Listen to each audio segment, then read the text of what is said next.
And welcome to License to Steal, this week's edition. Very happy to be with you. A week prior to Thanksgiving, we'll have some special news on our arrangements for next week coming up with conversations and License to Steal. I'm Jeff DeForest. The man producing and putting everything together for us is the great Toby, who you're very familiar with if you're a Bleacher Brothers fan, because does an outstanding job on everything that he's involved with, and especially with Major League Baseball, following that Soto Derby, see who's going to get him. Is he really going to go to Toronto, or is that all a big bluff?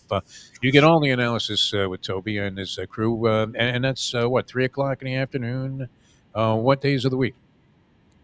We were doing 2 o'clock Mondays and Thursdays, but since the season's ended, we've been kind of pivoting from those times, trying to figure out some times that work a little bit better and trying to figure out how to better get all the off-season news out to everybody, because there's not as much of it obviously right now as there was, a couple months ago. All right, we're going to have the usual suspects featured here on the program. I'm going to start it out in a few minutes with the professor, and no doubt dive into some college football, maybe some college basketball. I know our other handicappers, Scotty M and Mike Jones, are heavy into pro football this week, and also some college football. And Troy West, we weren't able to connect with earlier this week to get his selections because they had some kind of, strange weather adventure in the Seattle area. And knocked the guy right on his ass, literally. No power, no nothing. So he's going to join us today. He may be lit by a candle, but when he comes on the show, I'm not sure if they restored the power in the Seattle, Washington area.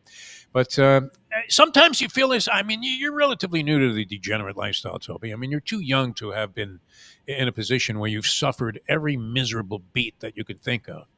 But sometimes you just have to feel like the gods of gambling are saying, you know what? Go fuck yourself, DeForest. And that's what happened to me this week with a racetrack story, if you'll indulge me here, because it seems almost impossible that this could occur. We get a call from a good friend of ours who's a jockey. And instead of giving you the runaround here in the parenthetical, well, should remain nameless. No, it was our good friend, a great guy. It couldn't be any sweeter or more sincere of a person. Our good friend, Luca Panici, who hasn't been riding all that well. He had one win out of about 60 mounts at the Gulfstream meet. Very uncharacteristically, an extremely poor win percentage. Things were going south for the guy. He's been around a long time. He's probably got enough gelt to go ahead and retire, but he loves what he's doing, and he doesn't ride that many horses at Gulfstream on a given day, especially when the powerhouse jockey colony is assembled in the wintertime. So has to get what he can right now. And anyway, he gives a buddy of mine a call. He's a native Italian, as is my friend Francesco. He calls him and he says, Francesco, I have a horse for you. And this is the quote, that cannot lose. Cannot lose. So my buddy says, oh, yeah, what race? He gets all excited about it. He says, 10th race, Sunday's card, Gulfstream Park. So he peruses the entries for the race, and he sees that Luca Panici is riding the 8 horse in this race. And he says, so is it the 8? And he says, no, that horse I'm riding, he's a flat-out fucking pig. There's no chance he does anything. In fact, I'm betting my own money on this tip horse. So he goes ahead, and my friend unloads on the horse. Turned out to be the 3-ball in the same race, and completely ignores Luca's horse. So what happens? Luca comes flying at the end with this 20-1 shot, nails the tip horse that he gave out and bet himself on the wire, and wins the whole fucking race. Unbelievable. So you get mowed down by the jockey who told you not to bet his horse and to bet on another horse, which he also had money on. How many ways are there, Toby, to get fucked? That seemed insane. That's a first, right? That's the kind of stuff you tell the guy just permanently to lose my number. But obviously, he's a very competitive guy. He needed to win, and the purse money had to exceed the money that he had wagered on the other horse. And we never even thought for a second, because he told us to forget about this pig. Never took into consideration, just take Luca's horse and the other horse that he gave us, put them together in exactas. It ended up being a dead heat, 2 horses for second place. One exacta came back 221 for a buck, the other one 120. We all would have walked off with a pile of cash, but instead, screwed once again in an ugly, just heinous fashion by the gods of gambling. And also, unfortunately, our good friend Luca Panici. All right, enough of my crying and whining about exploits over the weekend. But that was unique. I haven't experienced that in my 60 plus years of gambling degeneracy. Never anything quite like that. Now the professor is always, he's always got something working here, and we're trying to work our way into a winning position in the college football season. So we welcome to the show the professor who joins us right now. Professor, how are you? Well, the South American cartel didn't rob my house and sneak right back across the border. So everything relative, I guess I'm okay. Yeah, yeah, you're doing better than Matt Gates. I don't know if Trump's come up with another choice there for Attorney General, but Can I just say on that whole Kelsey Mahomes, like some cartel robbed their yeah, homes? I don't care how rich you are. Who the hell leaves 20 grand just sitting around, not even in a safe? I mean, I realize there's a chance that's just like tip money Taylor Swift left on the night cabinet for, the local bartender or something, but sure. still, Jesus Christ, 20 grand in 20 cash grand in your just house. sitting in a drawer, right? I mean, maybe Money Mayweather, you could picture him doing something like that, but even he Probably.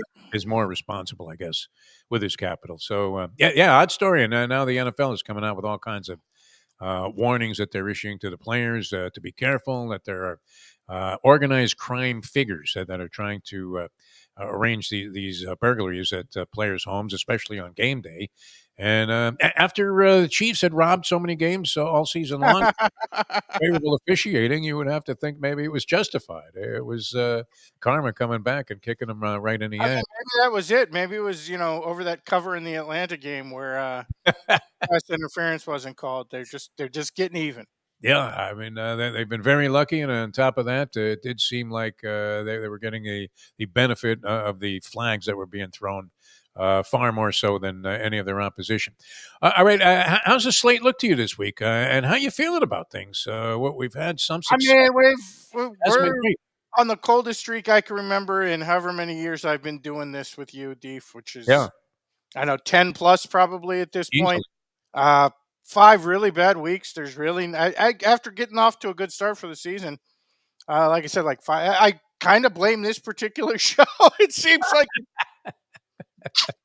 Yeah, a lot of people feel the same way. things like I fell apart the second I started guesting on this particular. No, yeah, it happens. You just gotta survive in advance, as they like to say in the NCAA basketball tournament. We haven't laid out big on anything, although we're planning on on one spot this week. Oh, So beautiful. try to rebound. That's all you can do. All right, well, let's get to it. Let's try and make some money for the people out there because everybody wants to have a little extra cash on the holidays. And then, of course, I think next week we're going to try and do this thing on Tuesday so we can incorporate in all of the Thanksgiving Day games. Although you're not a huge NFL bettor, but is it not mandatory in addition to having Absolutely stuffing mandatory. that you have a 3-team parlay on Thanksgiving? That part I don't agree with, but No, it's mandatory you have action on Thanksgiving Day. mandatory. And Yes. as a Dolphins fan, I can tell you I am looking forward to the opportunity to excuse me, Yeah. bet against them on what looks like a very fat number headed into that Thanksgiving spectacular up in Green Bay. Playing the Green Bay Packers on Thanksgiving Day. They have the Patriots in town this week, and they have to cover a 7 and a hook number. From the last glance I took at the odds, doesn't seem like an overwhelming assignment. Patriots may be playing a little bit better. Dolphins seem to be finding something. And to all the people that were telling Tua Tagovailoa that he should retire, Myself among them, yes, he because seems it to follows the be principle that you and I negating. have discussed over the years, Defo. Yeah. Nothing better in life than getting paid not to work. So when it looked like Tua could have collected like 200 million on that insurance policy, said, "Oh, my head, my head." Nothing better in life than getting paid to do nothing. That was always my dream. I told our good friend Mike Luby Lubitz that when I first connected with him doing radio about 15 years ago. And he said, well, what should I have as a goal? I said, my goal was always this, to sign a 5-year guaranteed contract and get fired the first day. Absolutely.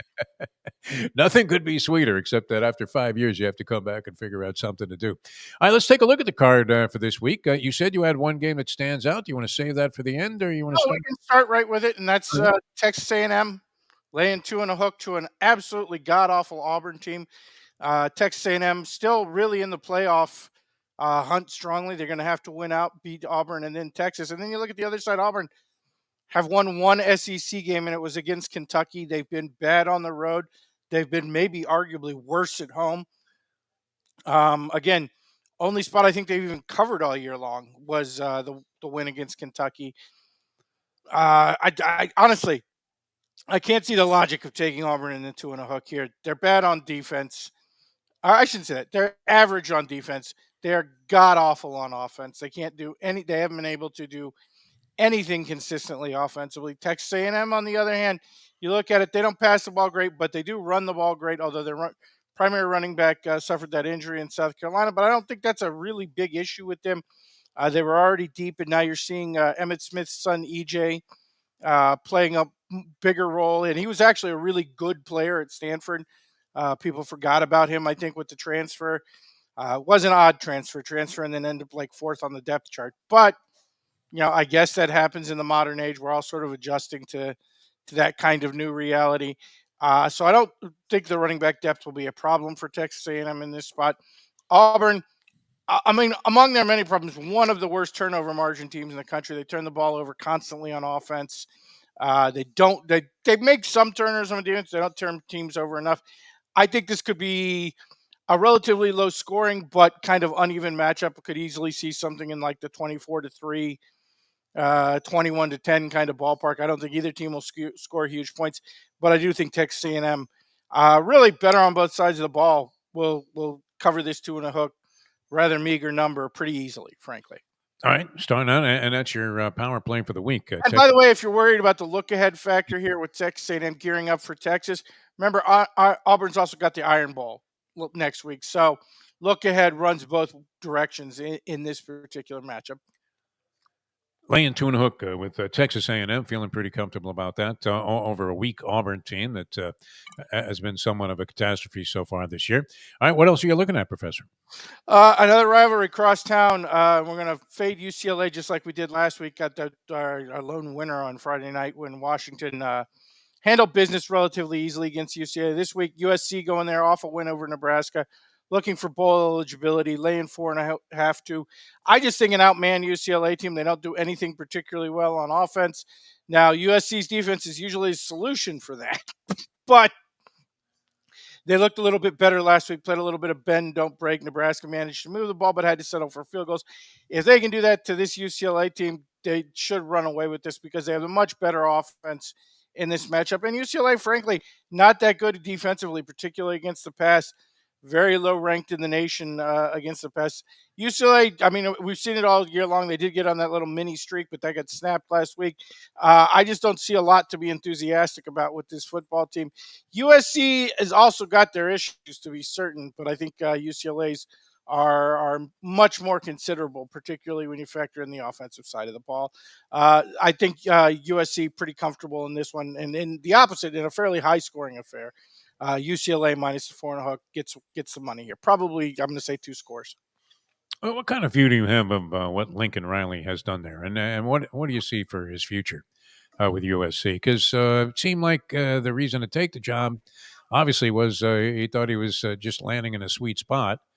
It hasn't really worked out all that well, even when he had Caleb Williams last year and the year before. But what do you make of the whole Lincoln Riley thing at USC? It's a confusing case because we're third. I mean, look, Lincoln Riley was not the greatest recruiter at Oklahoma. Generally ran classes in like the late teens or the 20s. Part of the reason he moved to USC is he expected to get a recruiting boost out of it. It's happened somewhat. He has brought in a couple of top 10 classes, although not in that top 3 to 5 where Pete Carroll consistently ran them. And who knows? He's really the only guy who ever did that at USC. So that might have been a unicorn case there, and you might not see it again.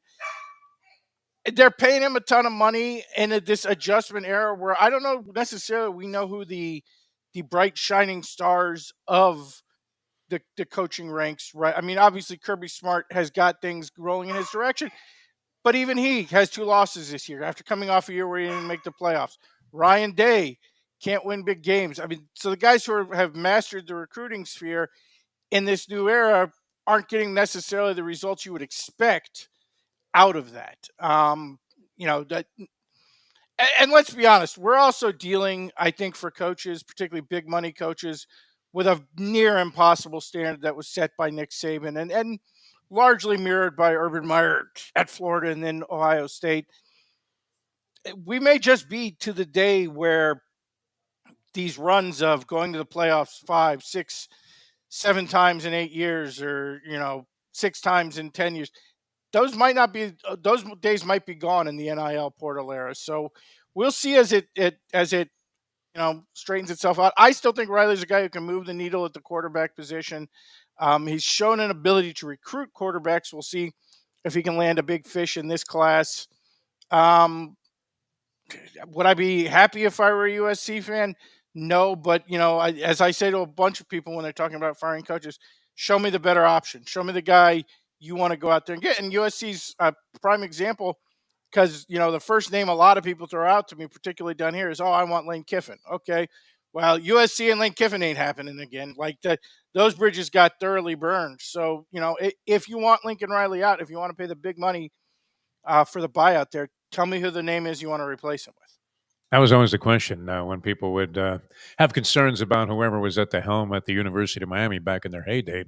Their 2 decades of dominance was, well, geez, if you don't want this guy, who the hell do you want? I mean, who are you going to get to come again? in? And Miami went on a hell of a run there. We went from Schnell to Jimmy Johnson to Dennis Erickson, and then the wheels kind of came off. I Well, mean, they had Butch, had some. yeah, but it took Butch like 7 years to get there. No, I'm not exaggerating. I mean, Butch Not the came in best like team they coach, but a hell of a I mean, recruit. Butch came in like '94 and didn't really get the ship right till like 2000, 2001. Yeah. So, I mean, that's a lot more patience than these big schools are going to have in this day and age. And Butch used to be one of those guys when he returned to college. Oh, let's go get Butch Davis. Let's go. What? It didn't work anywhere. So you tell me.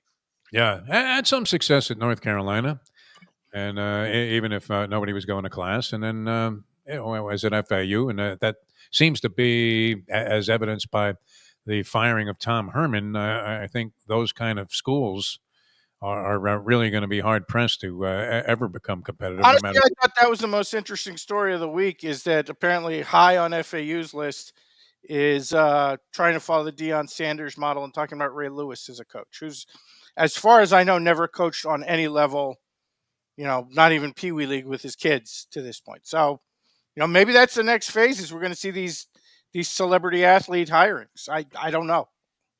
Dion certainly, would be the pioneer for that kind of a trend. And listen, you've had a lot of flattering things to say about Deion Sanders, but he may have acquitted himself as well as not being. And maybe it's not just him or it's his assistants, but somehow he's got that program in a position to maybe even make the playoff. Look, I shut up about Deion about 3 weeks ago. He has absolutely proven me wrong at Colorado. I was one of the people who really did not think what he was putting together. And since we're on it, signed the number 2 quarterback in the class today, this afternoon. So mea culpa, prime time. I was 100% wrong. He has done a hell of a job at Colorado. All right, we got 2 picks in the books. Just one more thing on that USC. I happen to be out in California when USC was constantly threatening and or winning national championships. Heisman Trophy winners, one after another. Had a great program going, and we always thought, well, geez, how can you go wrong? But with this fertile recruiting ground here that was Southern California, everybody seemed to try and tap into that. I remember covering high school ball. I go out to Eisenhower High School in Rialto. There's Ronnie Lott starring for the team. Where's he going? USC. It was a foregone conclusion. Ontario, California, where I was working for a newspaper. Who's the star of the team? Anthony Munoz. Where is he going? USC. Was a foregone conclusion. Is that still true? Is Southern California? No, it's not true. I mean, yeah, okay. Texas was always big, but no, the traditional areas of talent are still the same places. yeah, South Florida, Texas, California, Louisiana, and then when you get into the big guys, offensive and defensive linemen, you're looking at Ohio, Michigan. Those are still true, but the backyard recruiting model seems to be completely dead. It was already kind of dying as Nick Saban managed to become a national recruiter at Alabama, as Ohio State has been a national recruiting team, first under Urban Meyer, now under Ryan Day. NIL seems to have completed the days of I'm going to go play for the hometown team seemed to be completely out the bank. And it is now who's going to give me the best package. Like, I mean, I got, Arch Manning, who's probably, the first what big name NIL era recruit, went to a school that was totally off the board for him family wise. It wasn't David Cutcliffe. It wasn't Tennessee where his uncle had gone. It wasn't Ole Miss where his uncle and his father and his grandfather had gone. It was a totally off the board giant NIL package deal. And I mean, you look around the country, that's what's happening now. It's all about who can come up with the funds. All right. So we have 2 picks in the books. And one more to go. The professor, ladies and gentlemen, so far unloading on Texas A&M, and then Leaning on USC. and USC. All right, let's get one more for Last people. one, and I think it's purely trying to send a message kind of game here.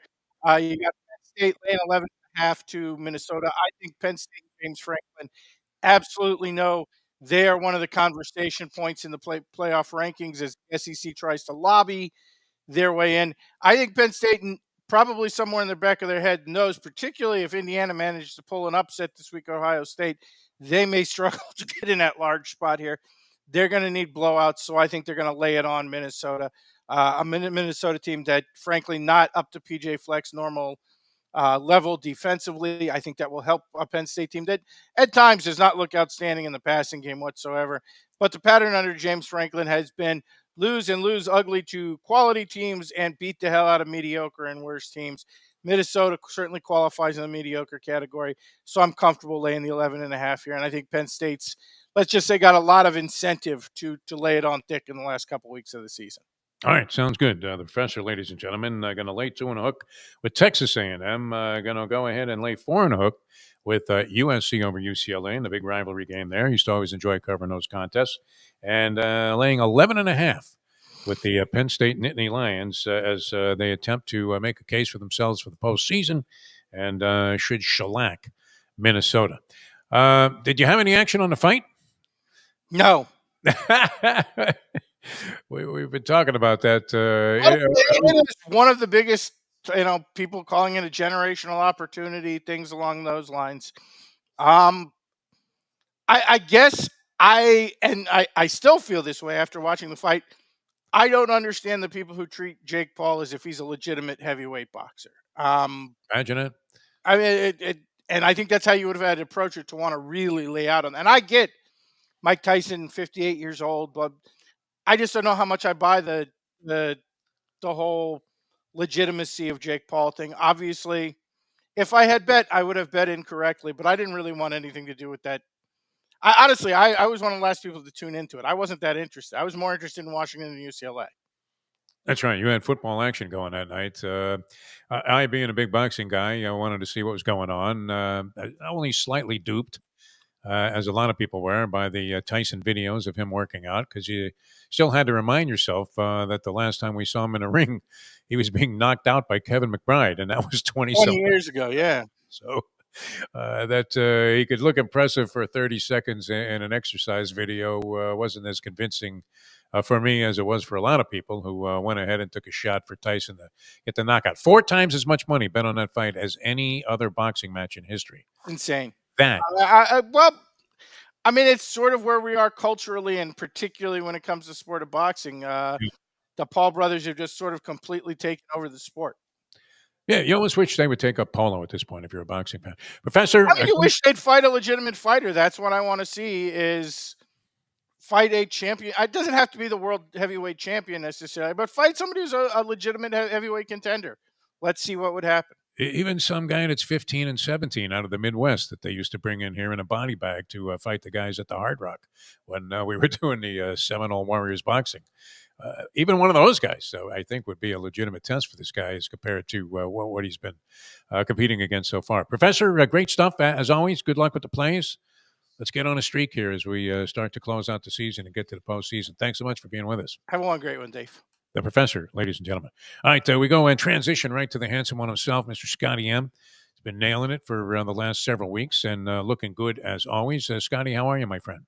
What's going on, Defo? How's everything going with you today on this very nice day down here in South Florida in the 70s? Wow, love it. Beautiful day. I did my walk of life. It was an absolutely pleasant cruise, almost like a spring day in the Northeast, but absolutely fantastic outside. Will you be singing, because your Patriots are in town, will you be invited to sing the national anthem before that game at Hard Rock Stadium? Are you going to be a part of the fanfare there with your Patriots?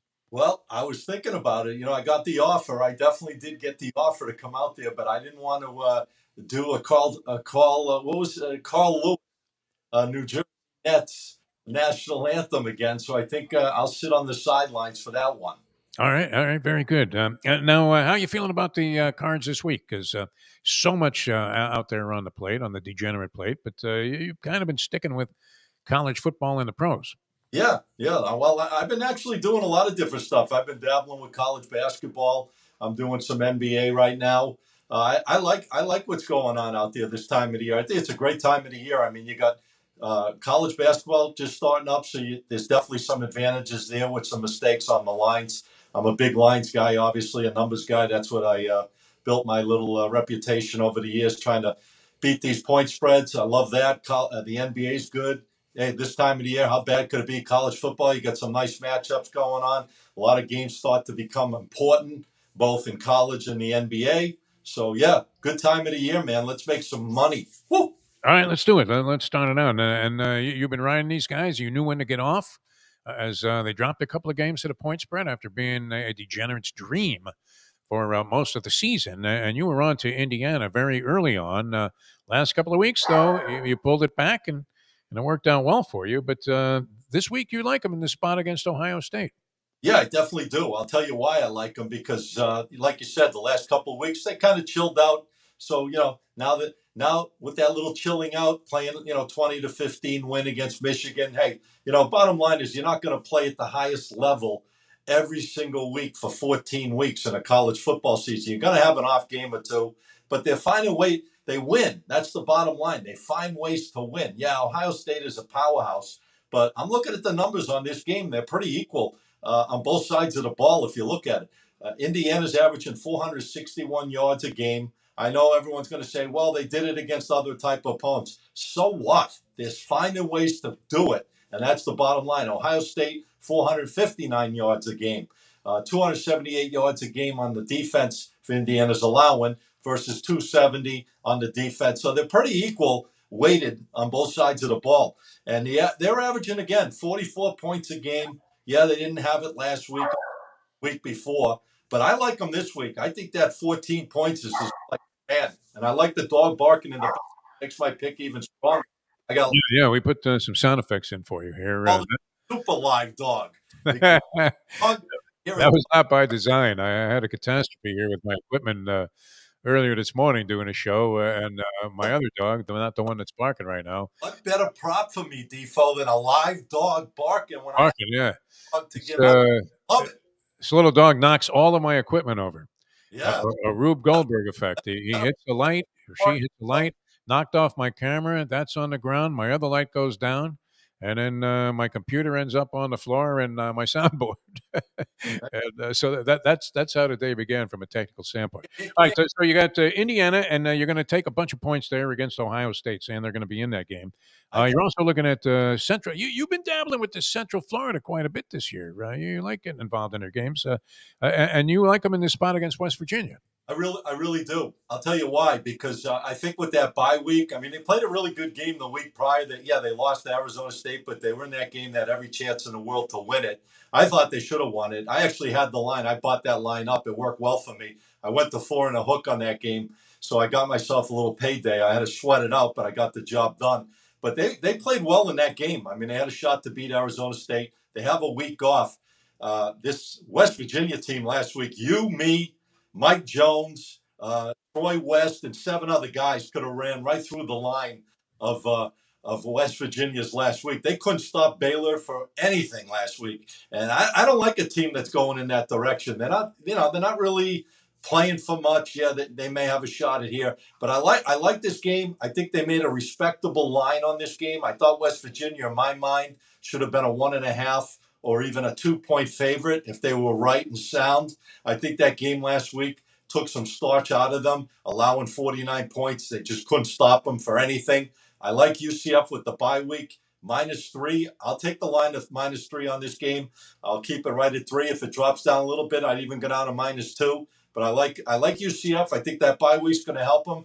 This team can score. I think this will be a high-scoring game too, because if West Virginia lets them run up and down the field like they did Baylor, and I know West Virginia will score some points, so this game has the potential going over to 63. But I like UCF -3 to get the job done by 7 to 14 points. All right, UCF, second choice here for Scotty M on License to Steal. And then you're going back to your roots there in Tuscaloosa. I don't know if your daughter has inside information on this game, but you're going with the Crimson Tide this week against Oklahoma. Yeah, well, it's funny because my daughter actually will be home tomorrow for her little 8-day or 9-day break from school, so she won't even. Well, the game's not even there anyways. But to make a long story short, love Bama in this spot. They are peaking again at the right time. The last couple of games they played outstanding. They made some changes after a couple of dismal games in a row. I see the momentum carrying. I don't see any momentum for Oklahoma. If anyone could tell me Oklahoma has momentum or has a reason to be within 2 touchdowns of Bama, I'd love to know it, because here's some numbers here that kind of blow me away. They're averaging 100 yards more per game on offense, Alabama. 451 yards. The other team's averaging 350 something, almost 100 yards. They're averaging 39 points a game, Bama, to 25. There's 2 touchdowns right there just on the offensive side of the ball. Their defense is better than Oklahoma's, so I think they're going to find a way to cause a turnover or so, and that'll give them even more points. I can't see this game being less than a 20 to 25 point blowout. I think Bama's just cruising at the right time. Don't be surprised if they start hitting that level where they start making it way up the charts, in the standings for that top 12. But, they're in there already. But I like Bama to answer the question. Bama roll Tide by at least, like I said, close 20 or more in this game. All right, we're stealing here with Scotty M. With Indiana in the Ohio State game, getting a bushel of points, almost 2 touchdowns. UCF laying 3 against West Virginia, and Alabama, which I had at like 13 and a hook. Do have something, Defo, on the NFL game on Sunday between Miami and New England, if you got a sec. Yeah, sure. I like the under on that total. I like the under 47. I think it's going to be a physical type game. These teams, they throw records out the window. Don't matter if one team is 10-3 and the other team is 3-10. It means absolutely nothing when these teams meet up. They played a 15-10 barn burner the first week. Went down to the last second. New England could have, caught that touchdown at the end. They could have beat the Dolphins. But I think this game is way overrated as far as the over-under. It's 47. It might even drop down to 46 on some spots. But I think this game's definitely going under the number. I think it's going to be a physical type game. These teams are not powerful offenses by any stretch. And I think when they play against each other, you'll see it. And I expect this game to have field goals, which will take away from touchdowns. So I like that game to stay under the 47. That's the only play I'm playing in the NFL this week. All right, little bonus pick there from Scotty M. How can people follow you, Scotty M? You have an outstanding service. You've been doing it over 30 years. You've been treating the people right and all kinds of different programs. How do people find out about that? Yeah, no problem. And I like the fact that the dog didn't bark after I gave out the dog pick early. So that means that's a good sign for me. I might have a big, and if I have a big week, please bring the dog back next week on some live dogs. How you can find me is real simple, Defo. You find me on my Instagram page, and it's SM Sports Picks, Picks. That's it. I put out free stuff all the time. We're on a nice little heater. We've been hitting about a little over 70% on the picks over the last month, pretty close to the last month, over 61% lifetime, which is pretty damn good when we're putting these games out 24 to 36 hours in advance. So I don't have all the time I like to have, but you know what? Still putting out a good product at the end of the day. If you have any questions, shoot me a DM. I personally respond back to you. Excellent. All right. Always a pleasure, my friend. Looking good. I can't imagine you won't be at this ball game when your Patriots in town, but we'll see if the game goes and stays under.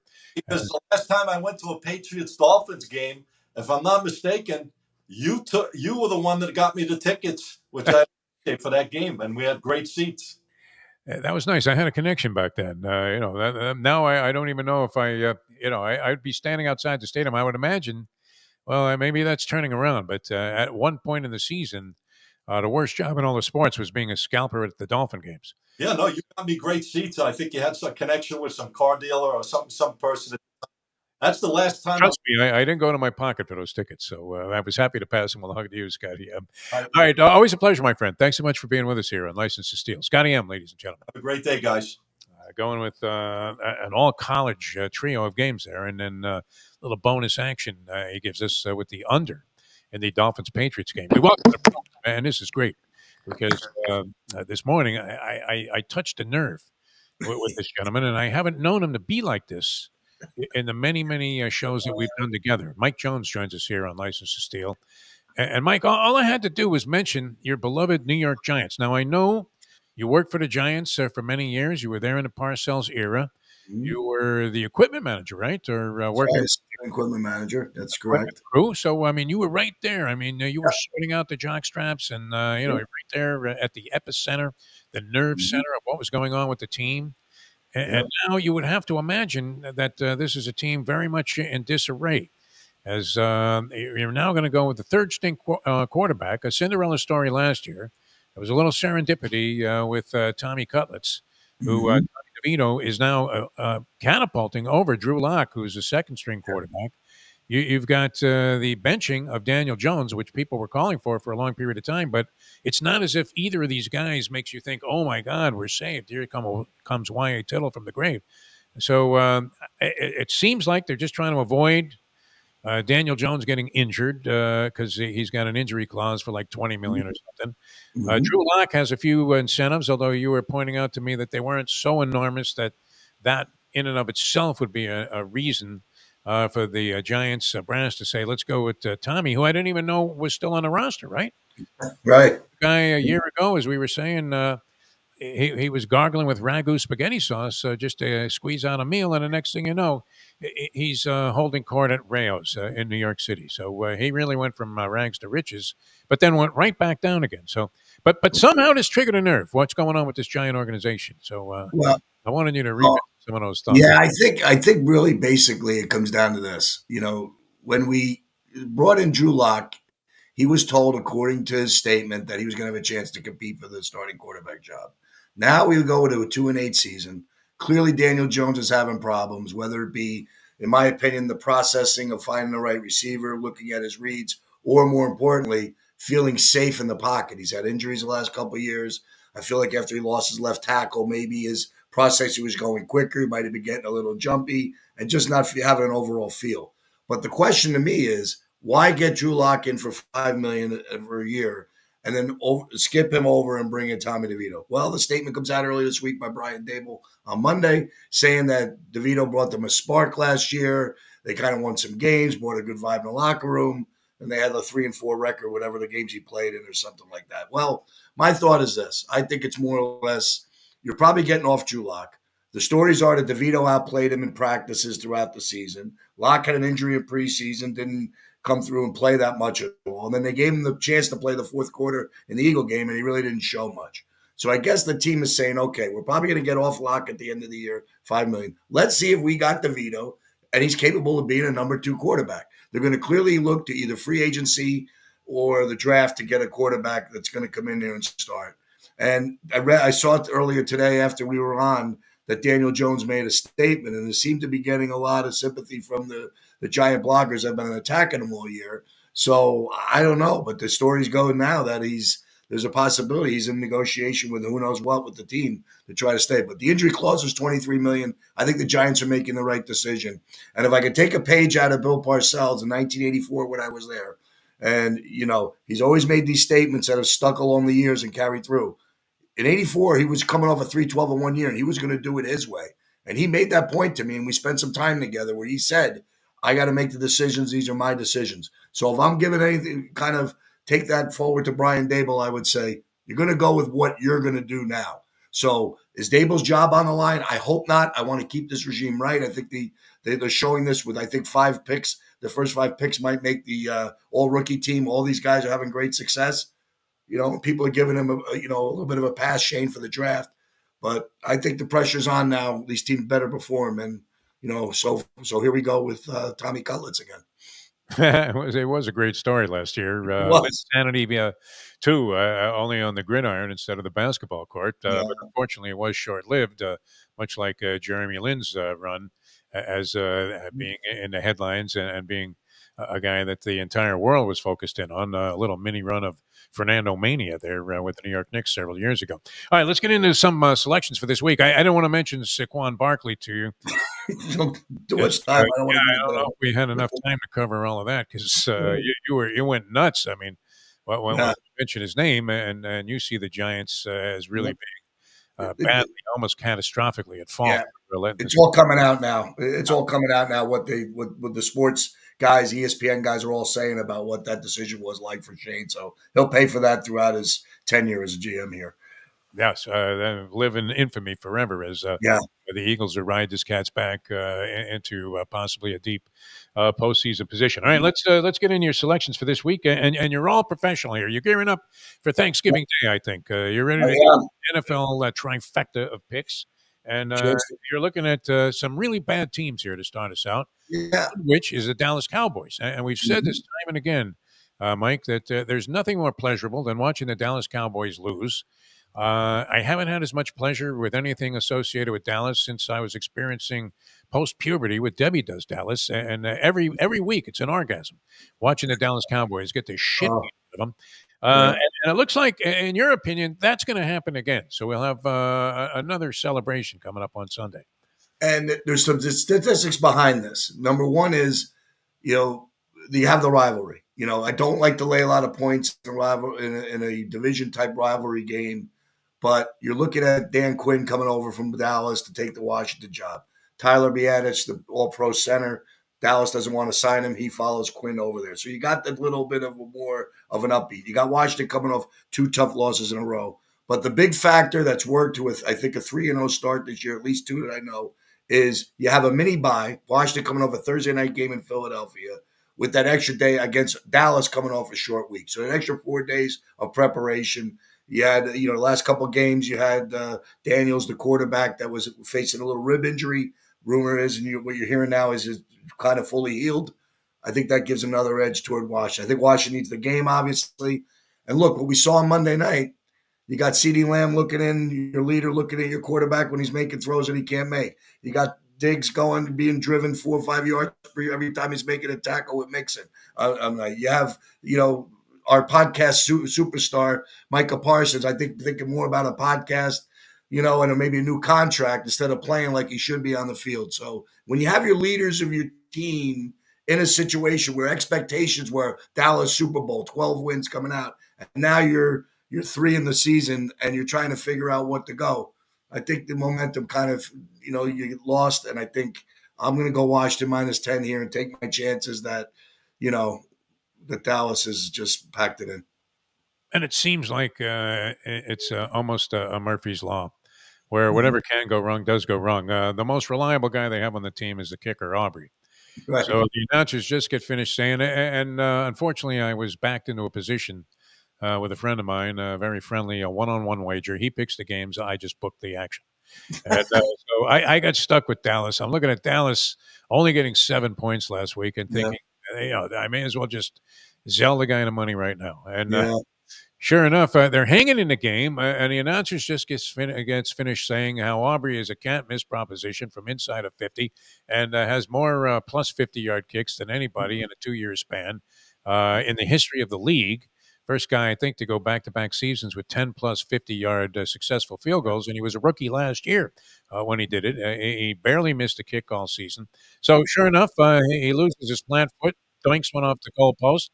There's 3 off the board, and then comes back later on and misses. Or no, he makes a 50-plus yard field goal. 64-yarder. He made a 64-yarder. They pulled off the board from the penalty.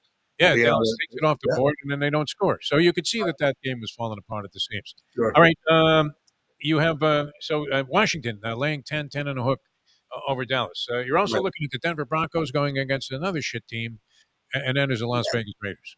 Yeah, we watched the Raiders come down here last week, get a good feel. Miami has had a big game, first 2 or 3 touchdown game in a while. You just look at the sidelines, you see a Max Crosby. I already know from some inside sources that Crosby has been looking to get out of Las Vegas.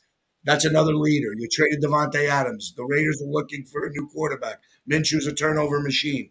So you're in a situation now where you have a rivalry game, yes, but you have a team that I think is changing culture in Denver, getting behind a young quarterback who's playing extremely well, candidate for offensive rookie of the year. And Denver's defense is completely respectable. Go back 2 weeks, they're a block kick away from getting another win in Kansas City. Just don't know where Las Vegas is motivated. I think we're seeing a trend here that bettors can look at, saying that these really bad teams, it's not tanking, it's not packing it in. But when you're so prone to injuries in this league, that little edge means everything in these type of games. I like where Denver's going. Do not like where the Raiders are going. The line went up to 6. I bet it at 5.5. Kind of see this game could be 10, 14-point game, especially after the big win that the Denver had last week. I know it's not a week to week thing, but just like where Denver's trending and where the Raiders aren't. Broncos have been undervalued most of the season. Nobody Yep. expected much from them. They thought Peyton would get fired before the year expired, and he's actually acquitted himself very well. And it looks like Bo Nix is a viable potential starting quarterback in the NFL at a high level. All right, one last game here, and Green Bay lucky to survive. Speaking of kickers, but we said Yeah. last week on the show that if you wanted to kill a kicker, now we meant this figuratively and facetiously, but nonetheless, that would have been the week to do it in the National Football League because there were Yeah. so many missed field goal tries that were Mhm. influential in point spreads and the outcome of games outright. In this case, Green Bay benefits from a block field goal by Correct. Santos of Chicago, and they survived that game by a point. Now they take on the 49ers. You're seeing a different story here. Yeah, nothing personal to Green Bay, even though you were my only loser this week. But I'm looking at a San Francisco team that has playoff pedigree, solid coaches, all stuff, and I think their season is really on the line here. They're a game out of first place. The key factor to this is a loss here to Green Bay gives them almost 3 games in hand. And what it does, Minnesota has 8 wins, and now Washington is one of the easiest schedules in the league. So for San Francisco to keep up here, this has to be a big game. They had success in a playoff game. I know everybody would look to a revenge factor with Green Bay going in. I see this game as being life or death for the 49ers. I kind of like really good personnel, teams that have been there that are desperate now this late in the season. Do they make the run? Kansas City did it last year, winning the Super Bowl on the road. I like San Francisco in this spot a lot to win the game also. I know they're going to be missing Nick Bosa. I like that ESPN is touting the running game for Green Bay. Listen to some of these guys say Green Bay this, Green Bay that offensively. I think San Francisco goes up, gets the W up there. I think Purdy plays well. I think it's kind of a high scoring game. San Francisco will be okay. I think the big plays make. They get Kittle back. I think this is a big night for San Francisco. I like All the right, 49ers. sounds good. Recapping Washington, Denver, and the 49ers for Mike Jones. Where can people follow you, Mike? Picksforprofits.com and then the Big Gunner podcast. We're giving out free games, talking Giant football, a good 30-minute listen on a weekly basis. All right, sounds good. I didn't mean to tee it up again for you with the Giants because Yeah, you did. It's all right. you had to go get your Do it blood all the pressure time. medication re-upped after we talked about that this morning. All right, thanks so Good much, to Mike go. Jones, Thanks. gentlemen, You with us got here. it. And now, and this is great because he was part of this whole scene yesterday with this cyclone bomb. We're getting ready to do a show early in the morning, Seattle, Washington time. We welcome into the program Troy West, and we're glad you're okay, Troy. What the hell happened out there? Power was just restored, Defo. The cyclone Blom hit Washington, and people are barely alive, Defo. Barely alive.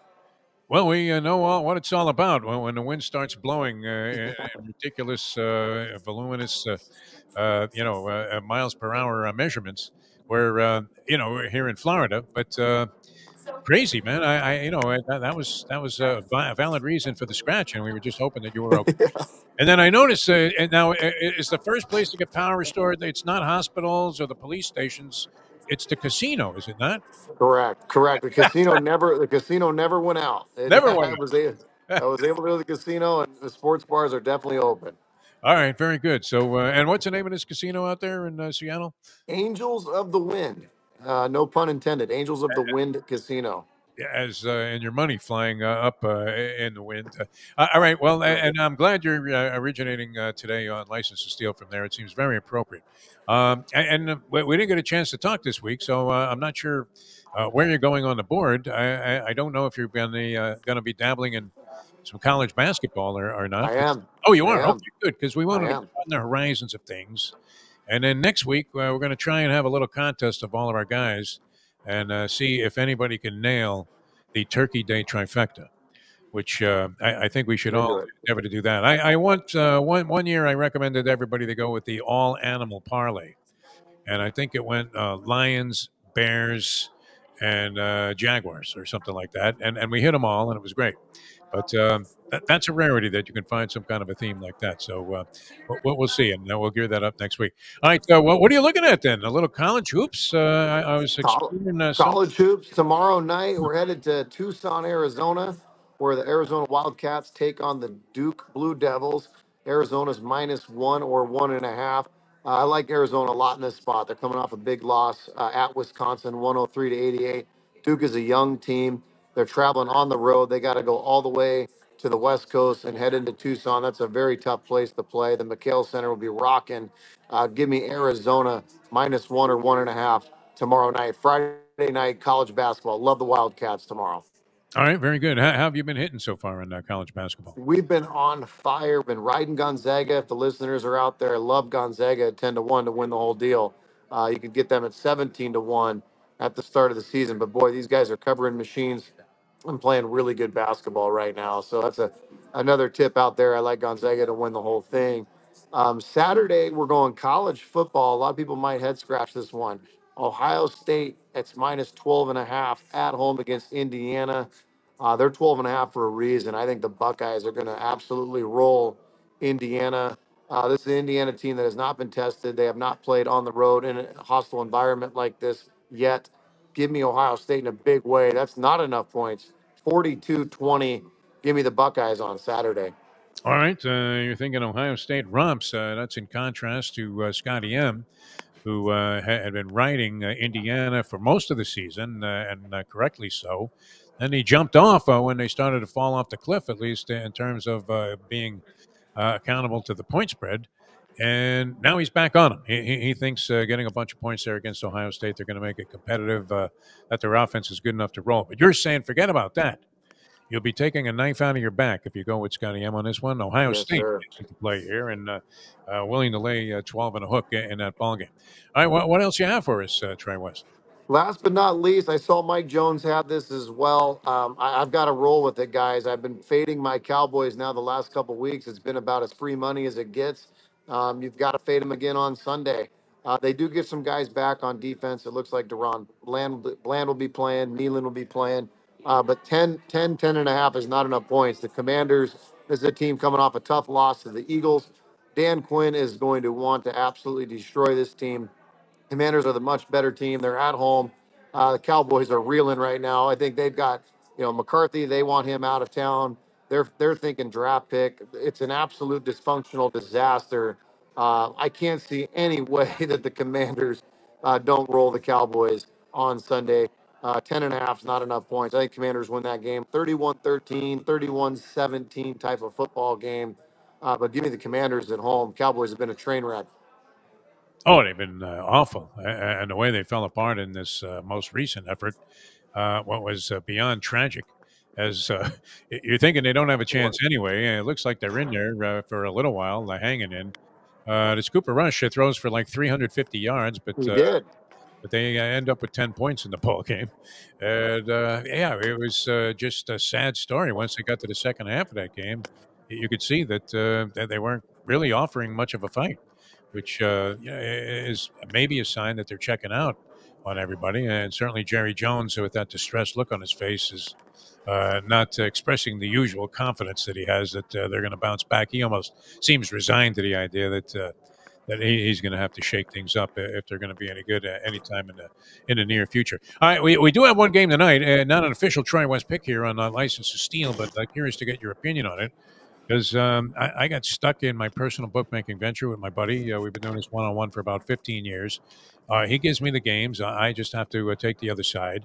And of course, I have the Browns tonight, getting a measly 3 and a hook from the Pittsburgh Steelers, who have been dynamite. Now, the Steelers were very fortunate to prevail in that game against the Baltimore Ravens last week. And the Ravens have been one of those really confusing entities. As we talked about, we have great incentive to root our buddy home, Dylan Rossi, with the 480,000 he's going to collect if the Ravens win the Super Bowl. But while they'll look like a Super Bowl team for a couple of weeks, as they did when they rattled off 5 in a row, last 3 weeks or so, they've been suspect, even in winning efforts. Lost a couple of those games, one of which was to the Browns. So, what do you think? I mean, Pittsburgh doesn't impress me that much. This has to be testament to the idea that Mike Tomlin is worthy of mention in the same breaths as Lombardi and Tom Landry and the great Don Shula, because he seems to be winning and consistently, never having a losing season with talent that is subpar compared to the kind of franchises that you think of as having that kind of consistent success. Yeah, this is an interesting game tonight. I mean, it's an in-division, rival game. Those, the Browns and the Steelers, when these two face each other, it doesn't matter what the record is. Throw the spread out, right? I mean, these teams are going to play each other close. The weather is going to have a huge factor tonight. I actually do have a play on the under. I will be playing under 36. I think you're looking at like a 16-13 type of football game, even like a 10-9 type of game. These teams always play each other close. Doesn't matter how the Browns look the week before. They'll be ready to go at home tonight on prime time. You're looking at weather, 30 degrees. And kind of losing you to cyberspace there, Troy West. So I'm glad the power's back on, at least in the casino. Glad you're okay. And we thank you very much for being with us once again on this week's edition of License to Steal. Appreciate it. Troy West, ladies and gentlemen. All right. Yeah, that got a little funky there at the end. I mean, those guys got blasted as we welcome back into the show our good friend Toby. That was a little funky there at the end, but we pretty much got the gist about what he was selecting. Cyclone Bomb. Here we are in Florida, and you're looking at the extremely diametrically opposed geographic location on the map. Couldn't be any more southeast than we are. Couldn't be any more northwest than this guy is, I guess, unless you were in Vancouver. But to be part of the United States, and they get blown out by like what was hurricane type conditions, as power was out, all kinds of crazy stuff was going on. So we kind of lost them there at the end. But isn't that great though? The only thing that was functioning was the casino in Seattle, Washington, and it sounded like the entire city was there. So that was not very surprising. Yeah, that was pretty wild. All right, so we did have the disagreement on that one game from our handicappers.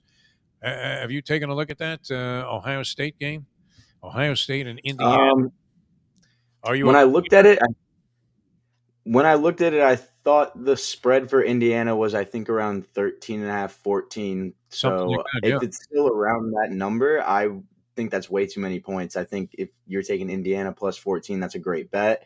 Again, I don't know if that's the line now, but if it's anywhere from 12 to 14 points, I would still take that line. This team is undefeated for a reason. Like Scotty said, they find ways to win. I think they're going to do it, and I think Ryan Day just can't really coach in big games, and we've seen it time and time again in the Michigan games and other big games. He just hasn't really stepped up to it, so we'll see. I think it's Indiana this year, and that might be my Michigan fan bias, but I think it's Indiana. Yeah, I see the big M in the background there.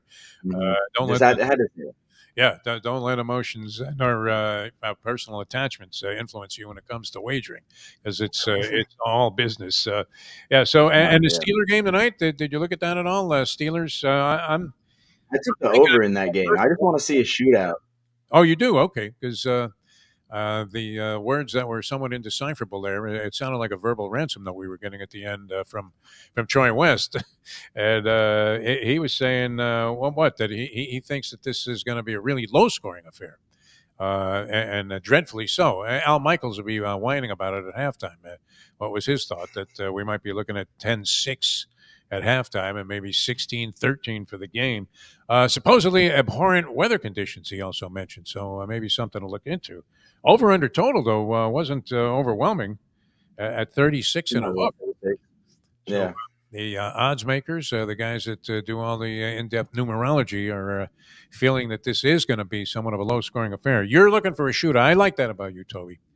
But when everybody don't like betting on one thing, you go ahead and say, you know what? fuck that. I'm going to go the other way. That's what You'll you got end to up do a winner sometimes. more often than not if you take that strategy and that approach. All right, a lot of Yeah. fun being with you guys today. Thanks so much for being with us. I think what we're going to do next week, and hopefully this will meet with the approval of one AJ Johnson, is do a little license to steal on Tuesday. And then we do have one show that we've yet to air in our conversation series with Len Elmore, very interesting guy talking about college basketball and his pro basketball career and the state of affairs in the sports today. So we'll have that for you on Thanksgiving Day in that 4 o'clock slot. And this way, I think we do have to have a competition, don't we?